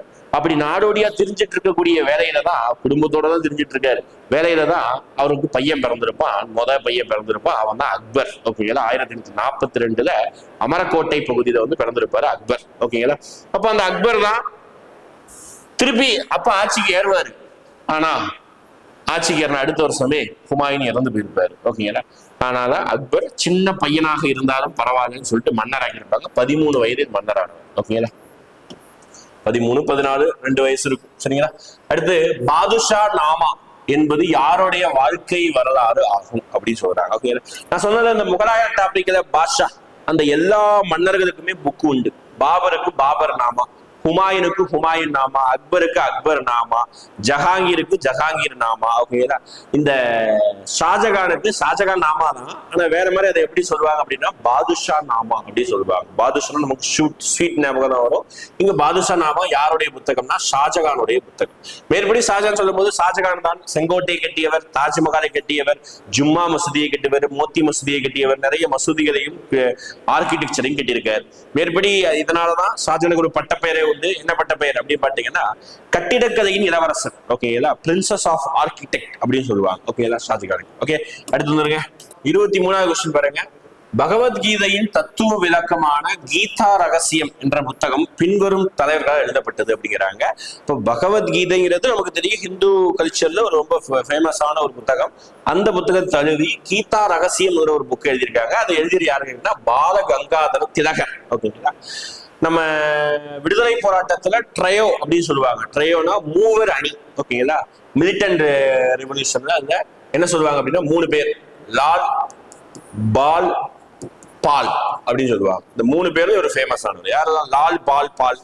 லால்னா லாலா லஜ்பதி ராய், பால்னா பால கங்காதர திலகர், இவர் தான். ஓகேங்களா, பால்னா பிபின் சந்திர பால். ஓகேங்களா, இவர் தான் பால கங்காதர திலகர் தான் இந்த கீதா ரகசியம் என்ற தத்துவ நூல் ஒரு நாவலை வந்து தழுவி எழுதியிருப்பாங்க. ஓகேங்களா, ரைட். அடுத்து வந்துருங்க 24வது கொஸ்டின். இப்பதான் நான் சொன்னேன், அவருடைய பேர் திருப்பி வந்துச்சு. யார் வந்து ஆர்கிடெக்ட் கிங், ஆர்கிடெக்சர்ல கிங்னாலே யாரு தான், கட்டிடக்கலையின் அரசர்னாலே யாரு தான், கண்ணை மூடிட்டு போட்டுறதும் ஷாஜகான் தான், வேற யாரும் சொல்லக்கூடாது. அது மெயினா அந்த அவுரங்கசீப் தான் பில்டிங்கே பெரிய அளவுக்கு எதுவுமே கட்டியிருக்க மாட்டாரு. ஓகேங்களா, அக்பராது 2, 3 ஃபத்தேபூர் சிக்ரி அப்படி இப்படின்னு சொல்லிட்டு ஏதாவது பில்டிங் கட்டியிருப்பாரு. ஓகேங்களா, ஆனா ஜஹாங்கீரும் பெரிய அளவுக்கு அவருக்கு பாதி உடம்பே சரிதான் போயிடும். ஒரு 10 வருஷம் ரூல் பண்ணுவாரு, அப்புறம் உடம்பு சரிதான் போயிடும். பெரிய அளவுக்கு பில்டிங் கட்ட மாட்டாங்க. ஷாஜகான் தான் உட்காந்து வாழ்க்கை ஃபுல்லா கட்டிடங்களா கட்டிருப்பார். ஓகேங்களா, அதனாலதான் கட்டிடக்கலைன்னு அரசன் சொல்றாங்க. அடுத்து வாஸ்கோடகாமாவை வரவேற்ற மன்னர் யார்? ஓகே, அடுத்த கொஸ்டின் வந்து ஐயனம் அட்வென்ட் ஆஃப் யூரோப்பியன்ஸ்ல. இப்போ வாஸ்கோடகாமா நமக்கு ஒரு ஃபேமஸ் ஆனவர், போர்ச்சுகீசிய நாட்டு பயணி. இந்தியாவுக்கான கடல் வழியை கண்டுபிடிச்ச முதல் நபர்னா வாஸ்கோடகாமா தான். 1498 மே மாதம் இந்தியாவை ரீச் அடைகிறார். எங்க ரீச் அடைகிறார்? கேரளாவில கள்ளிக்கோட்டை அப்படிங்கிற பகுதியில ரீச் அடைகிறார். ஓகேங்களா, இப்போ வரவேற்ற மன்னர் யாரு? சாமரின் அப்படின்னு சொல்லுவாங்க. அவர் தான் வந்து வாஸ்கோடகாமா வரவேற்றிருப்பாங்க கள்ளிக்கோட்டை பகுதியில. ஓகேங்களா, ரைட். அடுத்த கொஸ்டின், ஜஹாங்கீரின் ஆட்சியின் போது முகலாய நீதிமன்றத்தில் ஆஜரான முதல் ஆங்கிலேயர் யார் அப்படி இருக்கிறாங்க. அப்ப ஜஹாங்கீர் அக்பருடைய மகன். அவனுடைய டைம் வந்து பாத்தீங்கன்னா ரொம்ப ஷார்ட் பீரியட் தான். அதுலயும் பாதி நாள் அவருக்கு உடம்பு சரியில்லாம போயிடும். அப்படி உடம்பு சரியில்லாம போனதுனால ஜஹாங்கீருடைய ஆட்சி வந்து அவருடைய மனைவி, அதுவும் குறிப்பிடத்தக்க இரண்டாவது மனைவி நூர்ஜஹான் அதாவது மெஹருநிஷா, அவங்க தான் பாத்துக்கிட்டீங்கன்னா ரூல் பண்ணுவாங்க. அதனால அந்த டைம் வந்து பாதி டைம் வந்து ஜஹாங்கீரோட டைம் வந்து பெட்டிகோட் கவர்மெண்ட் அப்படின்னே சொல்லுவாங்க. ஓகே, அப்படி ஜஹாங்கீர் டைம்ல தான் ஜஹாங்கீர் ஆக்டிவா இருக்கும் போது முறையா வந்து ஒரு பிரிட்டிஷ்கார யாருன்னா கேப்டன் வில்லியம் ஹாக்கின்ஸ். அவர் தான் ஃபர்ஸ்ட் வந்திருப்பாரு பிரிட்டிஷ் சார்பா. 2 பேர் வருவாங்க பிரிட்டிஷ் சார்பா. ஒருத்தர் கேப்டன் வில்லியம் ஹாக்கின்ஸ், ரெண்டாவது வந்து தாமஸ் ரோ. ஓகேங்களா, மன்ரோ கிடையாது, வெறும் தாமஸ் ரோ. 2 பேரும் வந்திருப்பாங்க. ரெண்டாவதா வந்தவருக்கு பர்மிஷன் கொடுத்துருவாங்க. அப்போ வந்து ஜஹாங்கீர் உடம்பு தான் படுத்திருப்பாரு, மெஹருநிஷா தான் பர்மிஷன் கொடுத்துருப்பாங்க. ஆனா முதல் டைம்ல ஜஹாங்கீர் தான் இருந்திருப்பாரு. அவர் வந்து பிரிட்டிஷ்காரன் வந்து வணிகம் செய்யறதுக்கு பர்மிஷன் கேட்பா, கொடுக்க மாட்டாங்க. சரியா, அடுத்து வந்துடலாமா? அடுத்து இந்தியாவில் ஆங்கிலேயர் கட்டிய முதல் கோட்டை எப்படி கேள்வி பாருங்க. First fort constructed by the British in India. அப்ப இந்தியாவில் ஆங்கிலேயர் ஏகப்பட்ட கோட்டை கட்டியிருக்காங்க. வில்லியம் கோட்டை, ஜார்ஜ் கோட்டை. ஓகேங்களா, ஏகப்பட்ட கோட்டை, ஏகப்பட்ட சர்ச் கட்டியிருக்காங்க. ஓகேங்களா, அதுக்கு ஆக்ரா கோட்டை எல்லாம் கிடையாது. வில்லியம் கோட்டை, ஜார்ஜ் கோட்டை, டேவிட் கோட்டை எல்லாம் பிரிட்டிஷர் கட்டினதுதான். இதுல எது முறையா கட்ட ஆரம்பிச்சு எது கட்டினாங்க அப்படின்னா நம்ம ஊர் கோட்டை தான், ஜார்ஜ் கோட்டை. ஏன் அப்படின்னா சென்னை தான் அவங்களுக்கு வந்து முறையா ஃபுல் ஃபிளெட்ஜா கையில கிடைச்சிருக்கும். மெட்ராஸ் அதுதான் கிடைச்சிருக்கும். ஏன்னா கல்கத்தாவெல்லாம் அடிச்சுதான் பிடுங்கினாங்க. ஓகேங்களா, பொம்பாய் எல்லாம் வரதட்சணை தான் கிடைச்சது. ஓகேங்களா, ஆனா சென்னை மட்டும்தான் ஃபுல் ஃபிளெட்ஜா கிடைச்சதுனால அங்க ஒரு கோட்டை கட்டியிருப்பாங்க, சென்ட் ஜார்ஜ் கோட்டை. இன்னைக்கு வரைக்கும் அந்த கோட்டை இருக்கு. யோசிச்சு பாருங்க, 300 வருஷம் 400 வருஷம் ஆகும்போது கோட்டை கட்டி. அடுத்து பாருங்க, which ruler upon his death 1530 left behind the newly established empire அப்படி சொல்றாங்க. உண்மையிலே ஈஸி தானே. 1530 இறந்த பிறகு வட இந்தியா முழுவதும் மேற்கில் சிந்து நதி முதல் கிழக்கில் பீகார் வரை, வடக்கில் இமயமலை முதல் தெற்கில் குவாலியர் வரை பரவியிருந்த புதிதாக நிறுவப்பட்ட பேரரசை விட்டு சென்ற ஆட்சியாளர் யார்? அப்போ அடுத்த 3 வரி தேவை கிடையாது, வார்த்தை தான் தேவை. 1530 இறந்த மன்னர் யார்? ஓகே, நமக்கு தெரியும் யார் இறந்தா. பாபர் இறந்து போயிருப்பார். ஏன்னா பாபருடைய ஆட்சி காலம் ஹெட்டிங்ல இயர் போடும் போது எப்படிதான் போடுவோம், 1526 இருந்து 1530 தான் போடும். 26 முதல் பானிபட் போர் மூலமா ஜெயிச்சிருப்பாரு. முதல் பானிபட், அப்புறம் 4 போர் வரும் அவருடைய வாழ்க்கையிலே. PKCK ஷார்ட் கூட சொல்லிருக்கேன். பானிபட் போர், கன்வா போர், சந்தேரி போர், அப்புறம் வந்து காக்ரா போர். 4 போர். 26, 27, 28, 29, 30வது வருஷம் அவர் இறந்து போயிருவாரு. பாபரை பத்தி நூல் பாபர் நாமா. ஓகேங்களா, முடிஞ்சு போச்சு. ஓகேங்களா, அடுத்து வந்துருங்க. அடுத்து புரந்தர் ஒப்பந்தம், treaty of Purandar 1665. Treaty of Purandar ஒப்பந்தம் யாருக்கும் இடையே கையெழுத்திடப்பட்டது. ஓகேங்களா, இது மராத்தாஸ் டாபிக். மராத்தாஸ்ல வந்து பாத்தீங்கன்னா சிவாஜி. ஓகேங்களா, இது வந்து ஆண்டுப்பா, இதுதாங்க சிம்பிள் ஆண்ட். ஓகேங்களா, சிவாஜிக்கும் அவுரங்கசீப்புக்கும் நிறைய பிரச்சனை நடக்கும். ஓகேங்களா, அவுரங்கசீப்போடைய பாதி ஆயுட்காலம் வந்து சிவாஜி கூட சண்டை போட்டே கழிஞ்சிருந்துடுவாங்க. அந்த அளவுக்கு சிவாஜி கூட வந்து ஃபைட் நிறைய நடந்திருக்கும். சிவாஜி இறந்துருவாரு, அவுரங்கசீப் இன்னும் வாழ்ந்துட்டு இருந்திருப்பாரு, அது வேற விஷயம். அப்போ சிவாஜி கூட காம்ப்ரமைஸ் ஆகுறதுக்கு நிறைய பேர் அனுப்புவாங்க, சண்டை போடுறதுக்கு அனுப்புவாங்க. சிவாஜி அவரை கொண்டுருவாரு. ஓகேங்களா, அப்சத் கான் இவங்களெல்லாம். ஓகேங்களா, மாமனாரை தூது விடுவாரு. இப்போ எதுவுமே வலிக்கு வராம கடைசியா 1265 சிவாஜி கிட்ட தூது அனுப்புவார். யாரை தூது அனுப்புவார்னா அவுரங்கசீப் வந்து ராஜா ஜெய்சிங்க தூது அனுப்புவார். அப்படி ராஜா ஜெய்சிங் தான் என்ன பண்ணுவாருன்னா சிவாஜி கிட்ட போய், சிவாஜி எதுக்கு போட்டு நீங்க அவுரங்கசீப் சண்டை போடுற, ரெண்டு பேரும் நம்ம தான் ஒரே இதுதான், அவுரங்கசீப் சமாதானமா போய்க்கோன்னு சொல்லிட்டு ஒரு ஒப்பந்தம் போடுவாங்க. அந்த ஒப்பந்தத்துக்கு பேர் தான் புரந்தர் ஒப்பந்தம். 1265 சிவாஜிக்கும் ராஜா ஜெய்சிங்குக்கும் போட்டிருப்பாங்க. இப்ப ராஜா ஜெய்சிங் யாருன்னா ஆம்பூர் மன்னர் இவர். ஓகேங்களா, ஆம்பூர் மன்னர். ஆம்பூர்ல தமிழ்நாட்டில் இருக்க ஆம்பூர் கிடையாது, ராஜஸ்தான் பகுதியில் ஒரு ஆம்பூர் இருக்கு. ஓகே, ஆம்பூரை சேர்ந்த ஒரு ராஜபுத்திர மன்னர் தான். ஓகேங்களா, ஒப்பந்தம் போட்டிருப்பாங்க. அதுக்கப்புறம் அது பிரச்சனை ஆயிரும், அது வேற கதை, அது அப்புறம் பிடிச்சுக்கலாம். சரிங்களா, அடுத்து பாருங்க, வாஸ்கோடகாமா கள்ளிக்கோட்டையை வந்தடைந்த ஆண்டு எந்த ஆண்டு அடைந்தாருன்னு கேட்டாங்க. இப்பதான் நான் சொல்லிட்டேன், கொஸ்டின்லேயே சொல்லிட்டேன். 1498 மே மாதம் அடைந்திருப்பார். ஓகேங்களா, அடுத்து வந்துருங்க. அடுத்து how Vijayanagar was called. Vijayanagaram எவ்வாறு அழைக்கப்படுகிறது அப்படின்னு சொல்லுவாங்க. விஜயநகரம்ங்கிறதுக்கு வார்த்தைக்கு என்ன அர்த்தம்னா வெற்றியின் நகரம் தான் அர்த்தம். ஓகேங்களா? ஒரு காலத்துல அது வித்யா நகரம் அப்படிதான் இருந்தது. ஏன் வித்யா நகரம் இருந்தது? இந்த விஜயநகர பேரரசை உருவாக்கியவர்கள் ஹரிஹரர் புகர், 2 பேர், அண்ணன் தம்பி. இவங்க 2 பேரும் ஹெல்ப் பண்ணது யாரு? வித்யாரண்யர். அந்த வித்யாரண்யர் ஹெல்ப் பண்ணதுனால அவங்களுடைய நினைவாக தான் இந்த வித்யா நகரம் பேர் வச்சிருப்பாங்க. காலப்போக்கில் அது வித்யா நகர் மாறும், காலப்போக்கில் அது விஜயநகரமா மாறும். விஜயநகரம் என்பதோடைய பொருள் கேட்பாங்க, மீனிங் வெற்றி நகரம், சிட்டி ஆஃப் விக்டரி அப்படின்னு சொல்லுவாங்க. சரியா? அடுத்து ரொம்ப எளிமையான கொஸ்டின் தானே. அதாவது நம்ம ஹிஸ்டரியில வந்து சோசியல் ரிஃபார்ம்ஸ் படிக்கணும். ஓகேங்களா? சோசியல் ரிஃபார்ம்ஸ்ல வந்து இயர்ஸ், ஓகேங்களா, நிறைய சோசியல் ரிஃபார்ம் இருக்கு, அது முக்கியமான இயர்ஸ் பார்க்க போறோம். ஓகே, பிரார்த்தன சமாஜம், சமரச வேத சன்மார்க்க சங்கம், பிரம்ம சமாஜம், ஆரிய சமாஜம். ஓகேங்களா? சின்ன ஒரு பிரிண்டிங் மிஸ்டேக் இருந்தது, இங்க 65 இங்க 65 இருக்கும். சரியா? ரைட்டா? இதுல பாருங்களேன், ஒவ்வொரு சமாஜமும் எந்த வருஷம் உருவாக்கப்பட்டது, அதோட ஹெட் குவார்டர்ஸ் என்ன, யார் உருவாக்குனா, இந்த 3 பாயிண்ட் தெளிவா படிச்சுக்கணும். ஓகேங்களா? அதுக்கப்புறம் வேணும்னா வேற பாயிண்ட் படிச்சுக்கோங்க. ஃபர்ஸ்ட் நம்ம பாத்துடலாமா?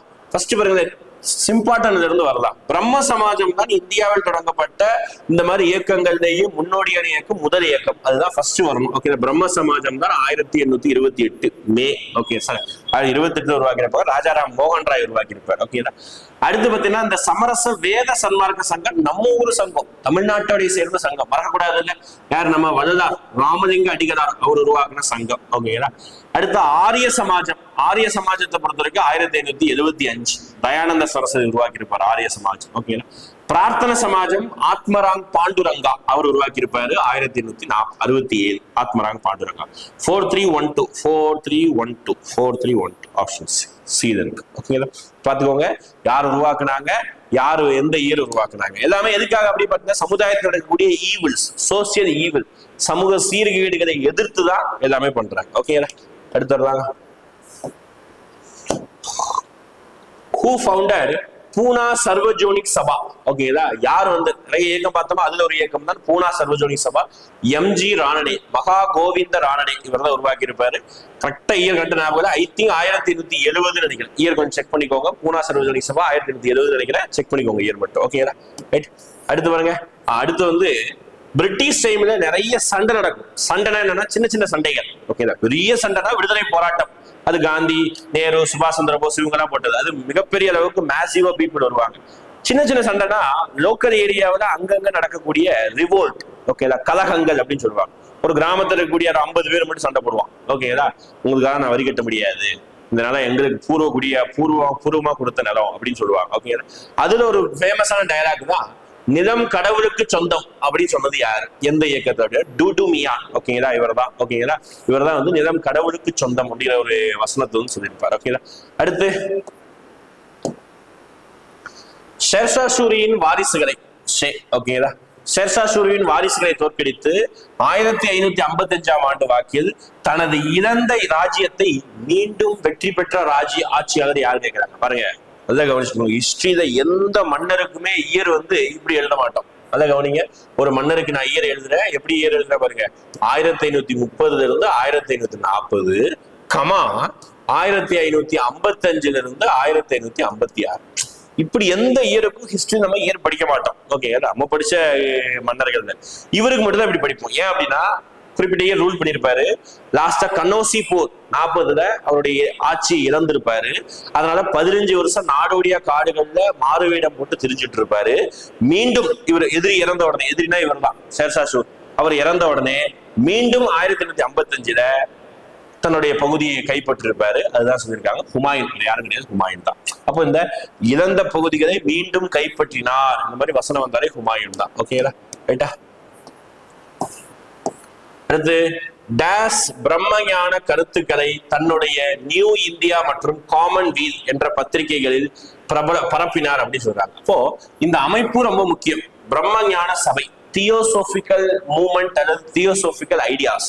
அந்த ஐடியாஸை எந்த 2 பத்திரிகையில ஒருத்தர் பரப்பினாராமா. பத்திரிகை பேரை பார்த்த உடனே அந்த அம்மா பேர் ஞாபகம் வந்துடணும். யார் அந்த அம்மா? இந்தியாவுல ஒரு வெளிநாட்டு பெண்மணி ஆனா அந்த வெளிநாட்டு பெண்மணி வெளிநாட்டுக்காக அவங்க நாட்டுக்காக போராடி முடிச்சதுக்கு அப்புறம் இந்தியாவுக்கு வந்து போராடுறாங்க. இப்படி பாருங்க, அது அயர்லாந்து பிராமினி அப்படின்னு சொல்லி கிண்டல் பண்ணுவாங்க இவங்களை. ஓகேங்களா?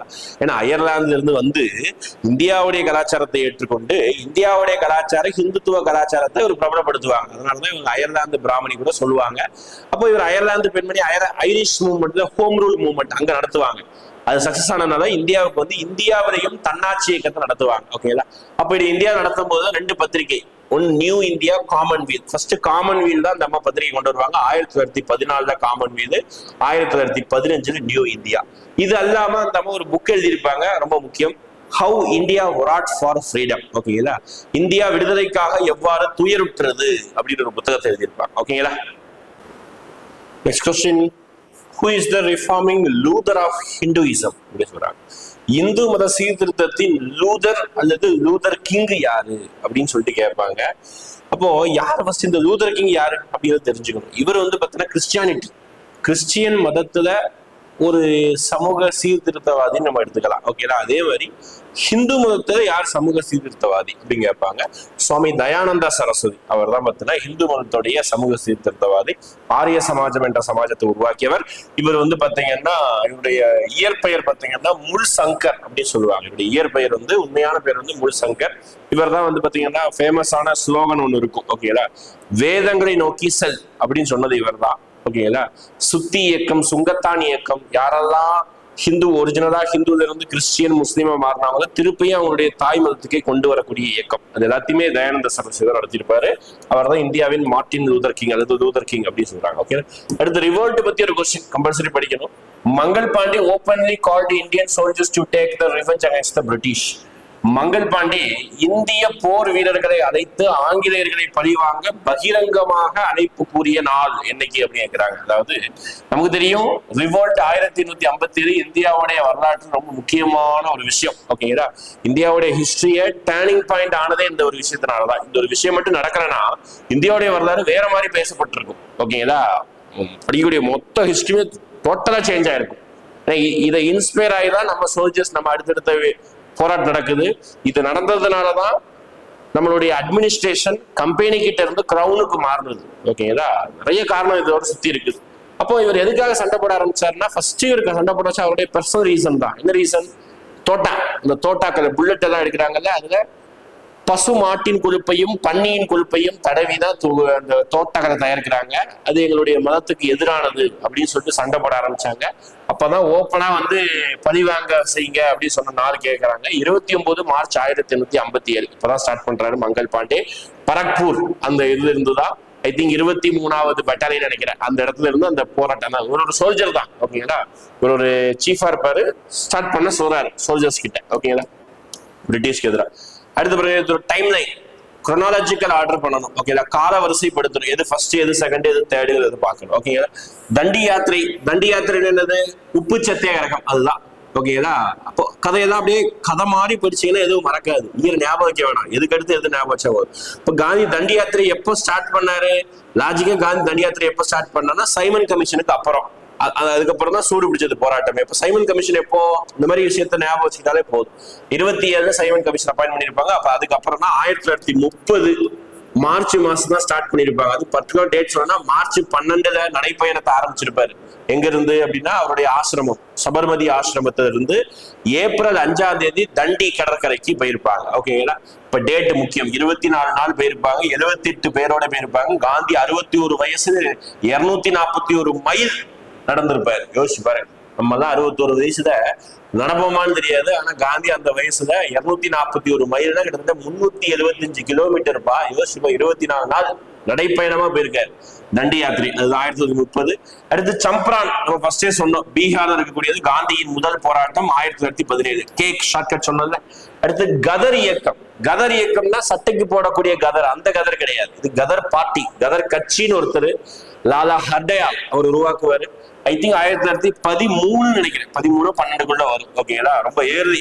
காந்தியா இந்தியாவுக்கு வர்றதுக்கு முன்னாடி இது சான் பிரான்சிஸ்கோல தான் நடக்கும். கதர் இயக்கம் சொல்றதை விட கதர் கட்சி, கதர் பார்ட்டி, கதர் மூவ்மெண்ட், இந்த மாதிரி சொல்றாங்க. ஓகே, கிலாஃபத் இயக்கம். கிலாஃபத் இயக்கம்ங்கிறது வேர்ல்டு வார் முடிஞ்சது உடனே நடக்கக்கூடியது. ஓகேடா, 1919-18 நடக்கக்கூடியதுதான் கிலாஃபத் இயக்கம். ஓகேடா, முஸ்லிம்களுக்கான இந்த டர்க்கி உடைய பொசிஷன் வந்து இறக்குறதுனால. ஓகே, அப்ப எது ஃபர்ஸ்ட் அப்படின்னா கதர் இயக்கம் தான் ஃபர்ஸ்ட்.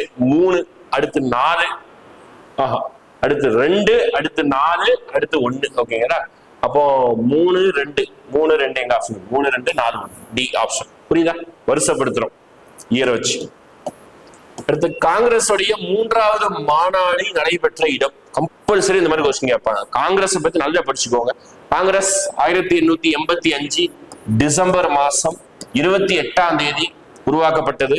ஏஓ ஹியூம் என்று அழைக்கப்படக்கூடிய ஆலன் ஆக்டேவியன் ஹியூம் என்ற ஆங்கில அதிகாரியால தான் காங்கிரஸ் கட்சியை உருவாக்கிறது. ஓகேங்களா, மற்றும் பல இந்திய நபர்கள் இருக்கிறாங்க.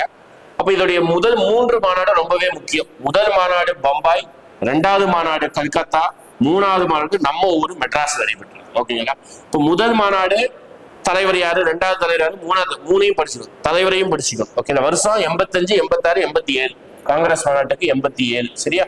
முதல் மாநாடு தலைமை நம்மளுடைய WC பானர்ஜி, உமேஷ் சந்திர பானர்ஜி. 2வது மாநாட்டுக்கு தலைமை தாதாபாய் நவ்ரோஜி. 3வது மாநாடு நம்ம ஊர்ல பக்ருதீன் தியாப்ஜி, முதல் முஸ்லிம் பிரசிடென்ட். ஓகேங்களா, பக்ருதீன் தியாப்ஜி. ஓகேங்களா, மொத்தமா இந்த காங்கிரஸ் மாநாட்டுல 607 பேர் கலந்துக்குவாங்க மாநாட்டுல. ஓகேங்களா, அதுல கிட்டத்தட்ட 362 பேர் என்னமோ மெட்ராஸ் மாகாணத்தை சேர்ந்தவர். ஓகேங்களா, ரைட்டா? ரைட். அடுத்து அமராவதி ஸ்தூபி பின்வரும் எந்த ஆட்சியாளர்களால் கட்டப்பட்டது? ஸ்தூபி அப்படின்னாலே வந்து இந்த புத்தருடைய ஆர்கிடெக்சர்ல ஒண்ணு, புத்தருடைய எஞ்சிய உடல் பாகங்களால் கட்டப்பட்டதுதான் ஸ்தூபின்னு சொல்லுவாங்க. அமராவதி ஸ்தூபியை கட்டினது யாருன்னு கேட்பாங்க? சாதவாகனாஸ். ஓகே, ஸ்மால் கிங்டம்ஸ் தான். ஓகேங்களா, சாதவாகனாஸ், சுங்காஸ், மௌரியாஸ் இவங்கெல்லாம். ஓகேங்களா, இப்ப சாதவாகனர்கள் தான் இந்த இது கட்டினாங்க. அடுத்து திருப்பியும் மேட்ச் த ஃபாலோயிங் இயர். இப்பதான் பார்த்தா சம்பரான் வந்து 1917 4. ரவுலட் சத்தியாகிரகம் ரொம்ப முக்கியமானது. சிட்னி ரவுலட் அப்படிங்கிற நபர் வந்து ஒரு சட்டம் கொண்டு வந்தாரு. அந்த சட்டத்தை எதிர்த்துதான் இந்த சத்தியாகிரகம், ரவுலட் சத்தியாகிரகம் 1919. சௌரி சௌரா, வெறும் சௌரி சௌரா கொடுத்திருக்காங்க. சௌரி சௌரா ஊரு, சௌரி சௌரா மூவ்மெண்ட் சொல்லலாம். 1922 எங்க இருக்குன்னா உத்தரப்பிரதேசத்துல இருக்கு இந்த ஊர். இந்த ஊர் ஏன் ஃபேமஸ்னா, காந்தி நடத்தி கொண்டு வந்த ஒத்துழையாமை இயக்கம் ஸ்டாப் ஆனது எதனால அப்படின்னா சௌரி சௌரா மூவ்மெண்ட்னாலதான். ஓகே, என்னைக்கு நடந்திருக்கும் கேட்பாங்க. சௌரி சௌரா பிப்ரவரி 5ஆம் தேதி 1922ஆம் தேதி ஒரு போராட்டத்தின் பொழுது அப்படியே நம்ம மக்கள் போயிட்டு இருக்கும் போது ஒரு போலீஸ் ஸ்டேஷன் அடிச்சு நொறுக்கி 22 காவலாளிகளை உயிரோட எரிச்சிருவாங்க. ஓகேங்களா, இதனால கோபமடைந்த காந்தி மறுநாள் ஒத்துழையாமை இயக்கத்தை நான் ஸ்டாப் பண்றேன் அப்படின்னு சொல்லிடுவாங்க. சௌரி சௌரா இயக்கம் ரொம்ப முக்கியமானது. உத்தரப்பிரதேசம் கோரக்பூர் மாவட்டத்துல இருக்கு, அது கூட கேள்வி. ஓகேங்களா, அடுத்து தண்டி சத்தியாகிரகம் இப்பதான் பார்த்தோம் 1930. ஓகேங்களா, 4123 4123 ஆப்ஷன் ஏனே இருக்கு. ஓகேங்களா, இப்ப இயர் கொஞ்சம் இயரை படிச்சுக்கோங்க. உங்களுக்கு தோராயமான இயர் தெரிஞ்சாலே போதும். கிட்டத்தட்ட அது தெரிஞ்சாலே நம்ம ஆப்ஷன்ஸ் எலிமினேட் பண்ணிடலாம். அடுத்து ஃபாலோயிங் கேஸ். Very sorry. ஓகேங்களா, ஹிஸ்டரி இதுல வந்து ஒரே ஒரு பார்ட்டி கொஸ்டின் விழுந்துடுச்சு. ஓகேங்களா, மன்னிச்சுக்கோங்க. இது அடுத்த செட்டுக்கு எடுக்க வேண்டியது இப்பவே வந்துடுச்சு. சரி, பரவாயில்ல, ரைட்டா சொல்லி விட்டுறேன். ஓகேங்களா, பின்வரும் எந்த வழக்குகள்ல நீதிமன்றம் எந்த ஒரு அடிப்படை உரிமையும் குறைக்க நாடாளுமன்றம் தடை செய்தது? ஒண்ணு கிடையாது. ஃபண்டமெண்டல் ரைட்ஸ் இருக்குல்ல, அந்த ஃபண்டமெண்டல் ரைட்ஸை குறைக்கிறதுக்கு அதிகாரம் நாடாளுமன்றத்துக்கு இல்ல அப்படின்னு சொல்றது எந்த கேஸ் கேட்கறாங்க? ரொம்ப ஃபேமஸான கேஸ், இந்தியாவுடைய கான்ஸ்டிடியூஷன் ரொம்ப ஃபேமஸான கேஸ், கேசவானந்தா பாரதி கேஸ் 1976. ஓகேங்களா, ரொம்ப முக்கியமான கேசஸ்ல இது ஒண்ணு. ஓகேங்களா, அடுத்து பாருங்க, அடுத்து ஹிஸ்டரி தான் வந்துருது. ஜாலியன் வாலாபாக் படுகொலை நிகழ்ந்த ஆண்டு வித் டேட்டோட கேட்பாங்க. ஓகேங்களா, அப்படிதான் ஒரு சில இடத்துல கேட்டிருக்காங்க. அப்ப டேட் ரொம்ப முக்கியம். டேட்டுக்கு பின்னாடி ஹிஸ்டரி தெரிஞ்சுக்கலாமா, எதுக்கு ஜாலியன் வாலாபாக் நடந்தது? அப்ப ஆல்ரெடி பார்த்த மாதிரி 1919 ரவுலட் சட்டம் அப்படின்னு ஒரு சட்டம் கொண்டு வராங்க. அந்த சட்டத்தின் அடிப்படையில யாரையும் 2 வருஷத்துல கேள்வியே இல்லாம 2 வருஷம் சிறையில தூக்கி போடலாம். எவ்வளவு மோசமான சட்டம் பாருங்க. அப்ப அந்த சட்டத்தை எதிர்த்து எல்லாரும் போராடினாங்க. காந்தி சத்தியாகிரகம் ஆரம்பிக்கிறார். ரவுலட் சத்தியாகிரகம் ஆரம்பிக்கிறாங்க. எப்ப ஆரம்பிக்கிறாங்க? 1919 ஏப்ரல் 6 அன்னைக்கு ஆரம்பிக்கிறாங்க. அதான் டேட் முக்கியம். ஏப்ரல் 6 காந்தி வந்து தலைமை அதாவது ரவுலட் சத்தியாகிரகம் ஆரம்பிக்கிறாங்க. அடுத்து பஞ்சாப்ல ஒரு ஃபேமஸான லீடர்ஸ் 2 பேர், சத்யபால், சைஃபுதீன் கிச்லு. இவங்க 2 பேரும் பஞ்சாப்ல ரொம்ப யங் லீடர்ஸ். ஓகே, எல்லாருக்குமே தெரிஞ்ச லீடர்ஸ். இவங்களை அரெஸ்ட் பண்றாங்க இந்த சட்டத்துல. ஓகே, எப்ப அரெஸ்ட் பண்றாங்க? ஏப்ரல் 9 அன்னைக்கு அரெஸ்ட் பண்றாங்க. டேட் பாருங்க, அப்படியே அதை தொடர்ச்சி தான் இந்த டேட். ஏப்ரல் 9 அரெஸ்ட் பண்றாங்க. இப்ப இவங்க 2 பேரும் அரெஸ்ட் பண்ணால பஞ்சாப் மக்கள் கோபம் அடைகிறாங்க. பஞ்சாப் மக்கள் இன்னொரு 4 நாள்ல நம்ம ஒரு பெரிய போராட்டம் பண்ணலாம் சொல்லிட்டு கோல்டன் டெம்பிள் பக்கத்துல பஞ்சாப்ல அமிர்த்சர் அப்படின்னு சொல்லிட்டு அங்க இருக்குது அந்த ஏரியால தங்க கோவில் பக்கத்துல ஒரு பெரிய கிரவுண்ட் இருக்கு. அந்த கிரவுண்டுல அன்னைக்கு டேட்ல ஜாலியன் வாலாபாக் நடக்கக்கூடிய அன்னைக்கு டேட்ல ஒரு திருவிழா. என்ன திருவிழா? பைசாகி திருவிழா. அந்த திருவிழா அன்னைக்கு எல்லாரும் கூடுறாங்க. கூடி போராட்டம் நடத்துறாங்க. ஆனா அதுக்குள்ள ஜெனரல் டயர் ராணுவ வீரர்களை உள்ள இறக்கி, ஓகேங்களா, ராணுவ வீரர்களை உள்ள இறக்கி என்ன பண்றாரு அப்படின்னு பாத்துட்டீங்கன்னா எல்லாரையும் சுட்டு கொள்றாரு. கிட்டத்தட்ட உண்மையா ஜாலியன் வாலாபாக்ல உண்மையா எத்தனை பேர் 1000க்கும் மேற்பட்ட மக்கள் செத்துருக்காங்க சொல்றாங்க. ஆனா பிரிட்டிஷ் கொடுத்த ரிப்போர்ட், ஹண்டர் கமிஷன் அவங்க கொடுத்த ரிப்போர்ட் அடிப்படையில வெறும் 379 பேர் தான் செத்தாங்க அப்படின்னு சொல்றாங்க. ஆனா உண்மை கிடையாது, 1000 பேருக்கு மேல செத்துருக்காங்க. ஓகேங்களா, அந்த சம்பவத்தை நேரில் பார்த்த 2 பேர் ரொம்ப கதிக்கிறங்கி ரொம்ப கஷ்டப்பட்டு அவங்க பின்னாட்கள்ல ரொம்ப தீவிரவாத செயல்களில் ஈடுபட ஆரம்பிச்சிட்டாங்க. அதுல ஒருத்தர் 14 வயசுல அந்த சீனை பார்த்திருக்காரு. யோசிச்சு பாருங்க. ஓகேங்களா, ஜாலியன் வாலாபாக் படுகொலை அவர் கண்ணு முன்னாடி, சின்ன குழந்தையா இருக்க அவன் கண்ணு முன்னாடி நடந்துகிட்டு இருக்குது. ஓகேங்களா, அதை பார்த்துதான் கோவப்பட்டுதான் பின்னாட்கள் மிகப்பெரிய போராட்டம் இருந்தார். அவர் தான் யாரு? இந்தியாவுக்கே தெரிஞ்ச ஒரு நபர் பகத்சிங். அவர் ஒருத்தர். இன்னொருத்தர் இதே மாதிரி சின்ன பையன் தான், அவனும் பார்த்துட்டே இருக்கான். ஆனா அவன் வந்து விடுதலை போராட்டத்துல இறங்கல. என்னுடைய நோக்கம் அந்த ஜெனரலையும் அந்த லோக்கல் ஏரியாவுடைய பஞ்சாப் கவர்னரையும் கொல்லணும்னு சொல்லிட்டு இன்னொருத்தர் பலி வாங்க போனாரு. அவர் பேரு உத்தம் சிங். 2 பேர் முக்கியம். சரிங்களா, பகத்சிங் ரொம்ப முக்கியம். இப்போ அந்த ஜாலியன் வாலாபாக் நடந்தது இன்னைக்கு ஏப்ரல் 9 அரெஸ்ட். 4 நாளுக்கு அப்புறம் 13 ஏப்ரல் 1919 நடந்தது.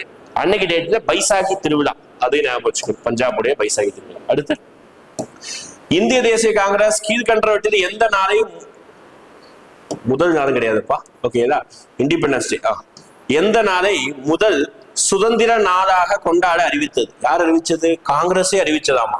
சரி, சுதந்திரம்னா இன்னைக்கு ஊருக்கே தெரிஞ்சது. முட்டாய் கொடுப்பாங்க ஆகஸ்ட் 15 அப்படின்னு சொல்லுவீங்களா? அதுதான் தப்பு. அரசாங்கம் சரி, அரசாங்கம் நம்ம கொண்டாடுறது ஆகஸ்ட் 15 சுதந்திர தினம். ஆனா காங்கிரஸ் விடுதலை போராட்டத்தின் போது ஜனவரி 26, 1930 தான் என்ன அறிவிச்சிருப்பாங்க? சுதந்திர தினமா கொண்டாடணும்னு சொல்லிட்டு.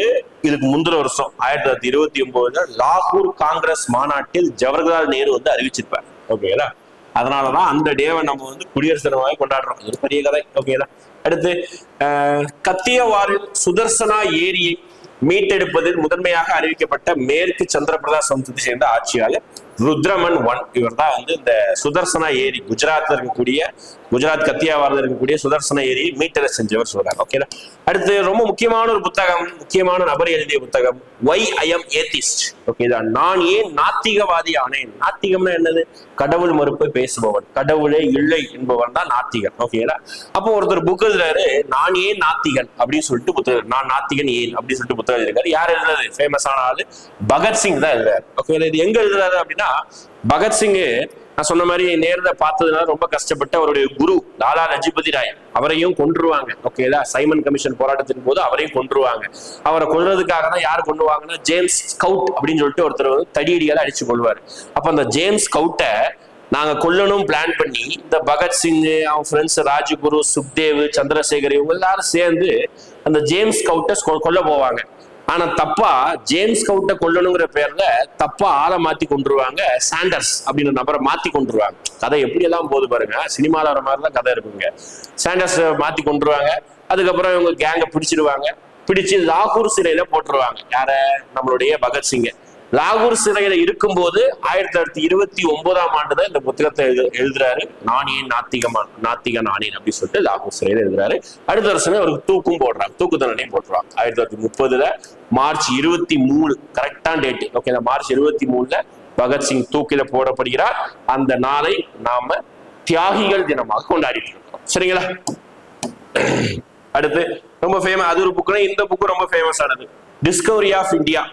அதாவது சென்ட்ரல் கவர்மெண்ட் எக்ஸாம்ல கண்டினியூஸா கேட்கப்பட்ட ஒரு கேள்வி இது. Okay, discovery of India Jawaharlal நேருவுடைய புத்தகம். ஓகே, 49வது கொஸ்டின், கனூஜுக்கான முத்தரப்பு போராட்டம் இவற்றில் அடங்கும். ஓகேங்களா, அதாவது நார்த் இந்தியாவில் கனூஜ் அப்படின்னு சொல்லிட்டு ஒரு பிளேஸ் உண்டு. அந்த பிளேஸுக்காக மும்முனை போர், ஒரு 3 கேங் சண்டை போட்டுக்கிட்டே இருந்தாங்க. இந்த 3 கேங் யாரு அப்படின்னு கேட்பாங்க.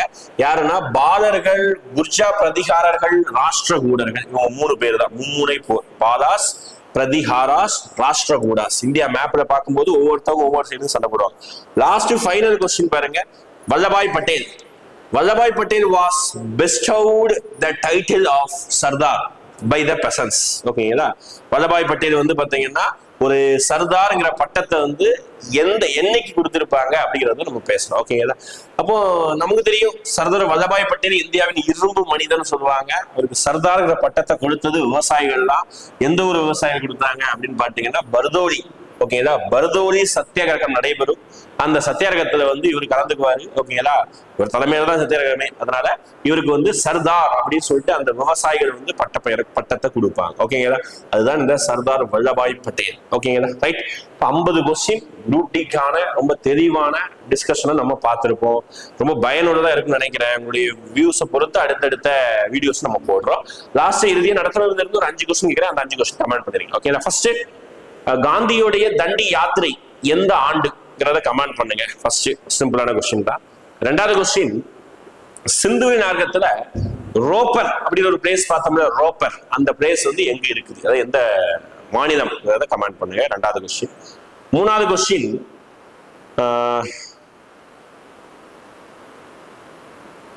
ஷாஜகானுடைய பட்டப்பெயர். ஓகேங்களா? அதை கமெண்ட் பண்ணுங்க. மூணாவது கொஸ்டின். நாலாவது கொஸ்டின், பூனா ஒப்பந்தம், அந்த பூனா ஒப்பந்தம் எந்த டேட்ல சைன் பண்ணாங்கிறத கமெண்ட் பண்ணுங்க. அஞ்சாவது கொஸ்டின், ஜாலியன் வாலாபாக் படுகொலை நடக்கிறதுக்கு முன்னாடி ஓகேங்களா 2 பேரும் அரெஸ்ட் பண்ணிருப்பாங்கல்ல, அவங்க யாருன்றதை கமெண்ட் பண்ணுங்க. அடுத்த இதே மாதிரி வீடியோல வந்து சந்திக்கலாம். தேங்க்யூ.